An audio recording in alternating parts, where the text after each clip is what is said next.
Detective शक्ति Carlos अपनी छत पर हवा का आनंद ले रहे थे। सर थॉमस लॉन में एक पार्टी कर रहे थे। यहाँ बहुत शोर था, इसलिए शक्ति कार्लोस अपने घर वापस आकर सो गया।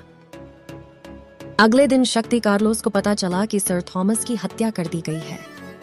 वह मिस्टर थॉमस के घर गए और उन्हें फर्श पर मृत पाया। घर की हालत देख ऐसा लग रहा था कि सर थॉमस ने अपने हत्यारे के साथ लड़ाई की थी। उन्होंने पिछली रात की पार्टी के सभी लोगों को बुलाया। उन सभी ने कहा, सर थॉमस ने कल रात बहुत ज्यादा शराब पी लिया था और सभी के साथ लड़ाई की, इसीलिए हर कोई छोड़ दिया। हमने उसकी हत्या नहीं की।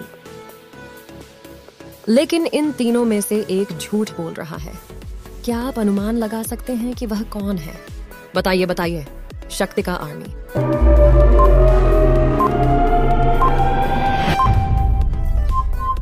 सर थॉमस की दीवार पर खून था, लेकिन उनके शरीर पर कहीं खून नहीं था।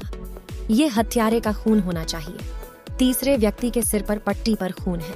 शक्ति कार्लोस 2 खून के डीएनए चेक करता है और दोनों डीएनए मेल खाते हैं और तीसरे आदमी गिरफ्तार करता है। क्रेशा एक मशहूर गायिका है। उसका कल कार्यक्रम हुआ था। उसने कार्यक्रम में बहुत सुंदर और अच्छे गीत गाए थे और उसके बाद वह अपने कमरे में चली गई थी। उससे मिलने के लिए उसके रूम के बाहर बहुत सारे लोग जमा हो गए थे। कुछ देर बाद वह अपने कमरे में मृत पाई जाती है। देखकर ऐसा लगता है मरने से पहले उसने हत्यारे के साथ बहुत संघर्ष किया था। मामले की जांच के लिए डिटेक्टिव शक्ति कार्लोस को बुलाया जाता है। शक्ति कार्लोस को पता चलता है कि कार्यक्रम के बाद क्रेशा अपने कुछ प्रशंसकों से मिली थी। शक्ति कार्लोस उनसे पूछताछ करता है। प्रशंसक 1, मैं क्रेशा का बहुत बड़ा प्रशंसक हूँ। हमने कुछ पल बात की, फिर मैंने सेल्फी लिया और चली गई। प्रशंसक 2, मैं उसका ऑटोग्राफ लेने आई थी। मेरी बेटी उसे बहुत प्यार करती है। मैंने भी अपनी बेटी के लिए उसके साथ तस्वीर ली थी। प्रशंसक 3, मैंने तो उसका ऑटोग्राफ लिया, सेल्फी ली और यहाँ से चला गया। इन तीनों में से किसने हत्या की है? बताइए बताइए, शक्ति का आर्मी।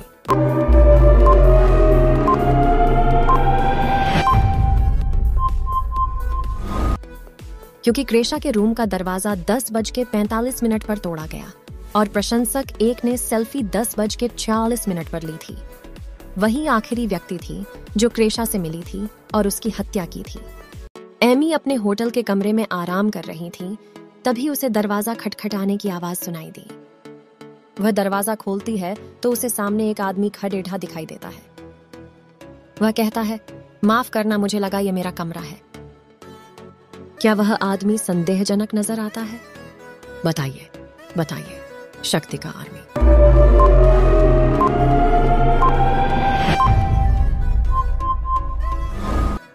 हाँ, क्योंकि होटल में कोई भी व्यक्ति भला अपने रूम का दरवाजा क्यों खटखटाएगा? नौकरानी घर के लिविंग रूम में काम कर रही थी, तभी उसने बंदूक चलने की आवाज सुनी। सबसे पहले वह अपने मालिक को बुलाती है और कहती है उसने मालकिन के कमरे में बंदूक चलने की आवाज सुनी है। फिर वो डिटेक्टिव शक्ति कार्लोस को बुलाती है और उसे भी बताती है कि उसने मालकिन के कमरे से बंदूक चलने की आवाज सुनी है। डिटेक्टिव शक्ति कार्लोस और मालिक एक ही समय पर वहां पहुंचते हैं। मालिक, बहुत अच्छा हुआ आप यहाँ पर आ गए। शक्ति कार्लोस, किसी ने मेरी पत्नी की हत्या कर दी है। चलो अंदर चलकर देखते हैं कि क्या हुआ है। दोनों अंदर जाते हैं। वहां का नजारा देखकर शक्ति कार्लोस तुरंत समझ जाता है हत्यारा कौन है। क्या आप बता सकते हैं हत्यारा कौन है? बताइए बताइए, शक्ति का आर्मी।